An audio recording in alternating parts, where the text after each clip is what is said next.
मित्रों नमस्कार। Live lesson with बसंत गुरुजी में आपका स्वागत है। मित्रों, कौन नहीं चाहता कि उनके जीवन में हर पल आनंद हो, खुशी हो, प्रेम हो, संतोष हो, परम सुख हो, परम आनंद हो, सत्यचित आनंद में हम डूबे रहें। पर इसका ख्याल कभी कभी आता है। हम जीवन की आपाधापी में, हम अपने कार्य व्यवहार में, हम अपने खान पान रहन सहन नाते रिश्ता परिवार में इतने उलझे रहते हैं। शरीर का परिवार, मन का परिवार, इसी में हम उलझे रहते हैं। और इन उलझनों से फिर हमारे जो अंदर का परम सुख है, अंदर का जो परम शांति है, अंदर का जो परम आनंद है, अंदर का जो सत्यचित आनंद है, उससे हमारा परिचय नहीं हो पाता। हम बाहर अपनी सुख की तलाश करते हैं, हम बाहर अपनी आनंद की तलाश में रहते हैं। और वो आनंद क्षणिक होता है, वह सुख क्षणिक होता है। होता तो है वो भी सुख, एक झलक है सुख का, उसमें आनंद है, उसमें भी एक आनंद का झलक है। अब मान लीजिए ये शरीर जैसे जैसे उम्र बढ़ता है तो इस शरीर का बढ़ने का कारण है ग्रंथियाँ। यदि हमारा ग्रंथि संतुलित है तो हम सही वक्त पर हमारा शरीर का विकास होगा, मन का विकास होगा। ये विकास के दौर में फिर कहाँ से विकार आ जाता है? यह विकार आने के मुख्य रूप से दो कारण हो सकते हैं। पहला तो ये आपका डीएनए में, क्योंकि डीएनए क्या है, माता पिता से आते हैं, तो वो डीएनए में जो जो गुण धर्म उस ग्रंथियों में जो आर्डर कर दिया गया है, पहले से मौजूद है, वह समय पा करके बलवती हो जाता है। वह समय पा करके अपने को प्रकाशित करता है, वह समय पा करके अपने को प्रसारित करता है। और ये इंद्रियों के सुख में यदि हम डूब गए तो हमें लगता है कि यह सुख सबसे शानदार है। जब आपके तरुणाई आता है, जब आप किशोरावस्था में आते हैं, तो आपको इसी शरीर का जो सुख है वो सुख नज़र आता है। शरीर का ही आनंद आपको आनंद नज़र आता है। क्यों? ग्रंथियाँ उसमें रस लेती है, ग्रंथियाँ एक रस स्राव करती है। आपका मन में जो भावना आता है वह भावना का वह रस निकलने लगता है और आपको कुछ समय के लिए उस आनंद में डुबा देता है। आपको लगता है यही आनंद है, और फिर आप बार बार उस आनंद को पाने के लिए, उस स्पर्श सुख को पाने के लिए, उस मानसिक सुख को पाने के लिए वह छद्म सुख की तलाश में आप भटकने लग जाते हैं। आपके मन में, आपके शरीर में जो ग्रंथियां हैं, ग्रंथियां अपना कार्य करती है और मन के अंदर में भी फिर ग्रंथियों जन्म ले लेते हैं। कभी हम हीन भावना से ग्रसित होते हैं, कभी हम ईगो से ग्रसित हो जाते हैं, कभी हम अतिआत विश्वास से ग्रसित हो जाते हैं, कभी हमारे मन में दुनिया के प्रति पूरी नफरत बढ़ जाती है, पूरी घृणा से हम भर जाते हैं, और कभी हमें किसी खास पर अपना बड़ा प्रेम उमड़ पड़ता है। हमें लगता है कि दुनिया जहान में केवल यही है, इससे नहीं रहेगा तो मेरा क्या होगा, मैं इसके लिए मर मिटूँ।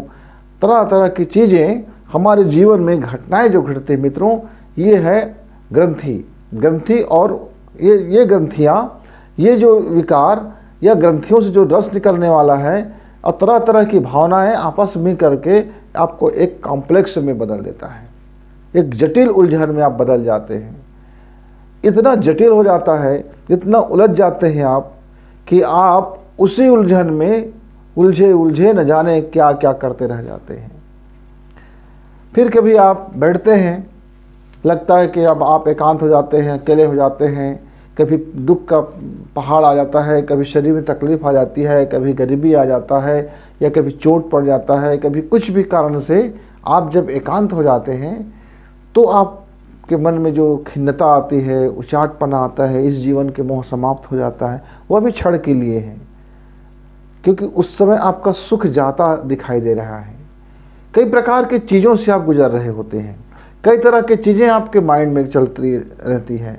कभी धन को लेकर, कभी स्त्री पुरुषों के संबंध को लेकर, कभी प्रकृति को लेकर, कभी खुद के निजी जीवन के सुख को लेकर, कभी नशा को लेकर, कभी उसमें वासना को लेकर, कभी कामना को लेकर, कभी अहंकार को लेकर, कभी तृप्ति को लेकर, तरह तरह की चीज़ें आपके भीतर में अपने तरंगे उठाती रहती है, घाव बनाती रहती है, अपनी एरिया बनाते रहता है। अपने आप शुद्ध बुद्ध खोए हुए उसी पर आप अपने जीवन को समझते हो कि यही एक जीवन है। ऐसे करते करते न जाने उम्र का कितनी उम्र की सीढ़ियां आप चढ़ चुके होते हो। मित्र, भीतर का दिया बुझ चुका होता है, ऐसा लगता है, टिमटिमाते रहता है। उसके ऊपर में कितनी गुल बन चुकी होती है, एक के बाद कितनी राख जमा हो चुका होता है। जीवन के अंदर का जो अग्नि है वह ऐसा लगता है कि अब इसमें प्राण अग्नि कहाँ बचा हुआ है, जीव अग्नि कहाँ बचा हुआ है। फिर उसके जीवन का जो जीने का जो आनंद है, इस कॉम्प्लेक्स में, इस ग्रंथियों के चक्कर में वे घन चक्कर हो चुके होते हैं, पिस चुके होते हैं, टूट चुके होते हैं। न जाने उसके जीवन में कहीं दिखाई नहीं देता वो रस। आप जैसे जैसे युवावस्था में आते हैं, तरुणाई में आते हैं, आप एक उद्देश्य लेके चलते हैं। उस उद्देश्य के बाद आपसे मैं यदि यह पूछूं, मित्र, आपने धन कमा लिया, बहुत अच्छी बात है, आपने पद कमा लिया, बहुत अच्छी बात है, आपने प्रतिष्ठा कमा ली, बहुत अच्छी बात है, फिर आपने असंतोष क्यों, खिन्नता क्यों, चिड़चिड़ाहट क्यों, क्रोध क्यों, मुस्कुराहट कहाँ गया, जीवन का उल्लास कहाँ गया, फूल का खिलाव कहाँ गया, आपके जीवन की सुगंधी कहाँ गया, आपके होने का मायने कहाँ गया, कहाँ गया? तब आप भीतर की ओर देखते हैं। क्या देखते हैं कि अंदर के तूफानों में, झंझावत में, ग्रंथियों के उतार चढ़ाव में आप फिर दबाने की कोशिश करते हैं। नहीं, मेरे मन के अंदर में क्या वासना उठ गया, मुझे दबाना है इसको, दुनिया क्या कहेगी। कभी कामना उठ गया, नहीं, आप फिर दबाने में लग जाते हो। दबाते हो तो इतना दबाते हो कि अंदर में फिर एक तूफान, एक हलचल होने लगता है। और यह बीमारी बहुत सारे बीमारियों का संयोग हो जाता है। आप इलाज करते हो एक बीमारी का और सामने में दिखाई देता है दूसरा बीमारी। अब फिर दूसरा बीमारी को ढूंढते हो, अभी इलाज हुआ नहीं है, आप दबा रहे हो उसको, फिर तीसरा बीमारी उभर गया, फिर चौथा बीमारी उभर गया, फिर पीड़ाएं उभर गई, फिर क्रोध उभर गया, फिर खिन्नता उभर गई, फिर जीवन से तहस नहस करने वाली चीज़ें उभर गई। आप एक उभरता है, आप दबाते हो, फिर उभरता है, फिर दबाते हो। तो यह मन की जितनी भी ग्रंथियाँ हैं, शरीर की जो भी ग्रंथियाँ हैं, प्राकृतिक से समझो उसको। प्रकृति और नैसर्गिक जो ग्रंथियाँ होते हैं वे हमारे जीवन के विकास के लिए होते हैं, वे हमारे उन्नति के लिए होते हैं, वे हमको नष्ट करने के लिए नहीं होते। मसलन मान लीजिए यदि सेक्स की ग्रंथि नहीं होता तो यह सृजन का कार्य कैसे होता, नव निर्माण कैसे आता इस संसार में, अपने अपने वंशों को, अपने अपने जीव जगत को कैसे बनाए रखता। यह ग्रंथि हमारे साधना के लिए भी उपयोगी है। यह जब काम ऊर्जा का ग्रंथि कि यदि हम काम के दृष्टि को हटा दें, उसके अंदर में हम कुंडलिनी में ले जाएं, उसको हम ध्यान करें, उसको हम समझ लें, उसकी उस ऊर्जा को यदि हम उपयोग कर लें तो वो हमारे भीतर के दीपक को प्रकाशित कर देता है, हमें अंदर से ऊर्जाओं से भर देता है। वो मूलतः ऊर्जा केंद्र है। अब आप उस ऊर्जा केंद्र का क्या उपयोग कर रहे हो? उपयोगकर्ता की गलती है ये ऊर्जा की गलती तो नहीं है। मन को आप काम दे दो, मन सोचने का काम दे दो, कितनी चीज़ों को सोच के रख देता है। मन को विचार करने का काम दे दो, मन कितनी चीज़ों को विचार करके रख देता है। आपकी संवेदनाएं यदि नहीं होती तो फिर आपका यह परिजन, आपका यह परिवार, आपका यह समाज कैसे होता? आपके जीवन में यदि क्रोध नहीं होगा तो फिर प्रतिकार करने का आप कहाँ से करोगे? आपके जीवन में यदि आप इस तरह से कोई चीज़ नहीं होती, कोई ग्रंथियाँ नहीं होते, तब तो फिर इस शरीर का विकास ही नहीं होता। भ्रूण वही दम तोड़ देता। भ्रूण 1 कोशिश का से 2 कोशिश का नहीं होता, 2 कोशिश का से 4 नहीं होता, 4 से 8 नहीं होता, 8 से अनंत की ओर नहीं बढ़ता। ये ग्रंथियों का ही रस रसायन है जो जीव जगत को उत्पत्ति देता है, हमारे शरीर को वृद्धि देता है, हमारे मन को ऊर्जा देता है और हमें वृद्ध करके फिर नया शरीर के लिए हमें पुराने शरीर को नष्ट कर देता है और हमारी प्राण ऊर्जा, प्राण अग्नि फिर नए शरीर में प्रवेश कर जाता है। मित्रों, यह जो ग्रंथियां हैं, आप इसको कॉम्प्लेक्स में मत लीजिए, दबाइए मत। उस ग्रंथि को नैसर्गिक भाव से समझिए, और यदि समझ जाते हैं, समझ करके आप उनको साधिए। साधिए का मतलब क्या है? दबाना। दबाना नहीं, आप उसके प्रकृति को समझ करके मानसिक रूप से आप उसके ऊर्जाओं को काम लीजिए, उपयोग कीजिए। वह बीमारियां नहीं हैं, वह औषधियाँ हैं आपके जीवन की, वह आपके जीवन के विकास का सीढ़ी है। आप उसके बगैर आप जीवन का एक क्षण भी विकास नहीं कर सकते हो। इस चीज़ को समझिए। कोई भावना, कोई ग्रंथियाँ, कोई इंद्रियाँ बुरा नहीं है। जितने भी इंद्रियाँ हैं, जितने भी रस रसायन हैं, जितनी भी ग्रंथियाँ हैं, ईश्वर ने हमें हमारे विकास में सहायक के लिए बनाया है। अब आपके हाथ में एक आग है, आप उस आग से आप चूल्हा जला लो, या उस आग से आप अपना घर जला लो। आग क्या करेगा? आप जो काम कर दोगे वो करेगा। आग का क्या है? तो तय तो आपको करना है कि उस आग से चूल्हा जलाना है, कि उस आग से आपको घर जलाना है, कि उस आग से खुद को जल मरना है। तय तो आपको करना है।